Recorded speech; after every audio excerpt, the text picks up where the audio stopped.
Hi, Todd Pouliot here with Gateway Financial. You can learn more about us at mygatewaymoney.com.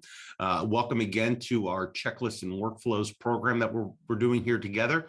Don't forget to hit the thumbs up like button, subscribe, and ring the bell to get notification when we have new material for you. Today, we're going to talk about something most of us don't like to talk about, and it's what issues should I consider if my parent passed away? One of the things that I'd like to talk about is how do we get there before that happens? Last year, we bought a couple hundred books, copies of a book, in case you get hit by a bus. And we had an evening with the author for clients and their heirs and beneficiaries.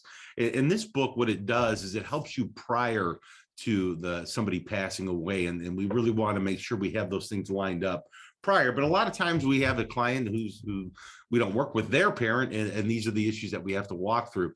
So this checklist covers 26 of the most common or important planning issues that we have, and those things are related to cash flow, estate settlement issues, insurance issues, tax issues, investment and asset issues, and some other things that we'll talk about in this workflow or checklist.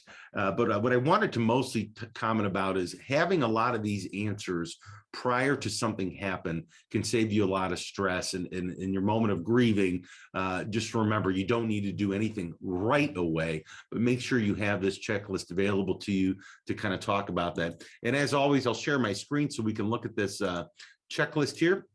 And what we're showing is, first of all, is the cash flow issues. If there is a surviving spouse, you have to make sure Social Security benefits for the surviving spouse. If there is any, let's contact the Social Security Department to figure out what that is, and look at all the pensions and everything else to make sure the cash flow is available for the surviving spouse. And secondly, and we see this missed a lot, is if there's an RMD due to the parent. Please make sure you take the RMD to satisfy that year's RMD. Some clients like to take their RMD early in the year. Some like to take it later in the year. Just make sure that that RMD is satisfied for that year of death. And was there any pension? A lot of times, the pensions are going away, but a lot of people still have them. Make sure you check to see if there's any surviving spousal benefits. Estate settlement issues. A lot of these can be avoided if you do the planning up front, but you want to make sure that we understand that any assets that need to transfer and any ownership that needs to be transferred. Two things that we like to use are joint tenancy with rights of survivor. That's a very common titling of an asset that we use. And another is TOD, or transfer on death. Some people use the term POD, payable on death, but TOD is what we use for our assets that we have invested with clients. That'll help you avoid probate and make that transition a lot easier through the will. Obviously, beneficiary designations and making sure those are up to date. Will any beneficiary be inheriting any of your parents' assets and have more assets than they need to maintain their lifestyle? Make sure you understand each beneficiary and what and how that might impact them. And also, don't worry too much, but pretty high level as it sits today at 11.7 million.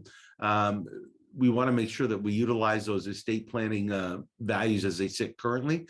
Those may change with future tax laws, but we want to make sure that the federal estate tax liability is due, and those are done properly according to your CPA and an attorney if you have one.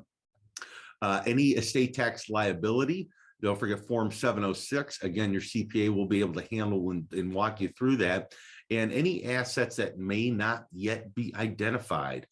Credit cards. A lot of people have credit cards that have points values that might be transferable. Safety deposit boxes that are out there. Obviously, most people know I'm not a huge fan of safety deposit boxes because they end up getting lost or nobody can find the key. And when you really need them, that person's not around to authorize your access to the Social Security or safety deposit box. And any unclaimed properties that may be run by state treasury, very easy to find those through each individual state has a website for you. And updating your own estate plan.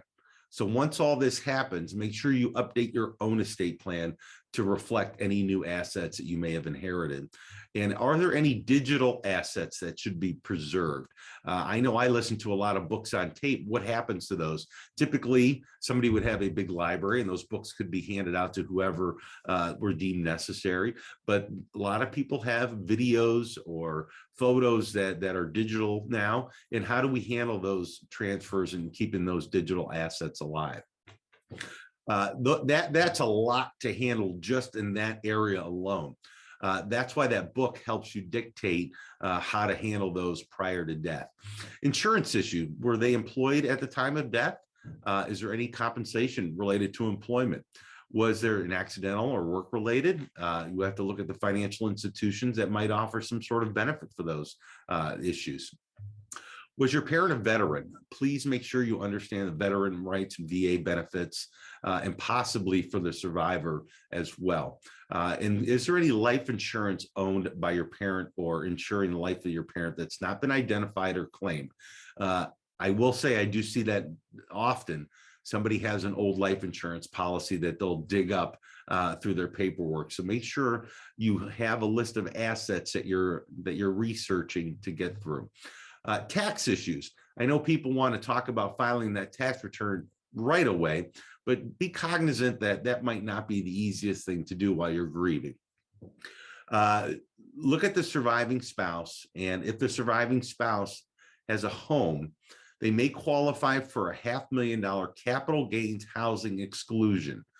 Be cognizant of that. We don't want anyone to be homeless afterwards, and that exclusion may be helpful. Joint property investment accounts, understanding what the tax implications are on those. Also, the step up in basis for inherited property, very key estate planning. We love to talk about that main issue alone. How did your parents file their tax returns? And did they have a dependent child? Sometimes that does happen. We're seeing a lot of grandparents adopting their grandchildren for very many different reasons. Also, stock options, grants, anything changed? And did your parents own an annuity? If so, considering that your parents may inherit a non-qualified annuity as if with their own, or a beneficiary of the policy can do that. Be cognizant, annuities are very difficult, very complicated investment tools, and you need to know what's going on and how the beneficiary will be able to handle that situation. Also, look at a step up in basis, huge as far as tax planning. And then lastly, do you need to reduce the threat of identity theft? Cybercrime is rising so fast. Please look at your parents' email accounts, social media accounts, driver's license, notify credit bureaus, and also the election board. There's a lot to do regarding somebody's identity. And are there any state-specific issues that could be considered, including out-of-state property or estate tax liability? Sometimes we have snowbirds being from Ohio. A lot of people own a second home in Florida, or may have a secondary condo down in South Carolina, and be cognizant of what those issues are. So again, I know this is a topic that most of us don't want to have to talk about. Unfortunately, we're all here because we either had a mother and a father, or one or both are still with us, fortunately. But we want to make sure we understand what are the ramifications if we do have a parent pass away. Again, I do have extra copies of this book available. I bought a couple hundred copies just to make sure we had them for new clients coming on board. I'd love to send them out. If you want to email me directly at Pouliot, P as in Peter, OULIOT at MyGatewayMoney, or you can find contact information on our website, mygatewaymoney.com. Again, hit the thumbs up button, subscribe, ring the bell to get more information, and we'll look back and talk about more issues and more checklists and workflows as we move forward. Thanks, and have a great day.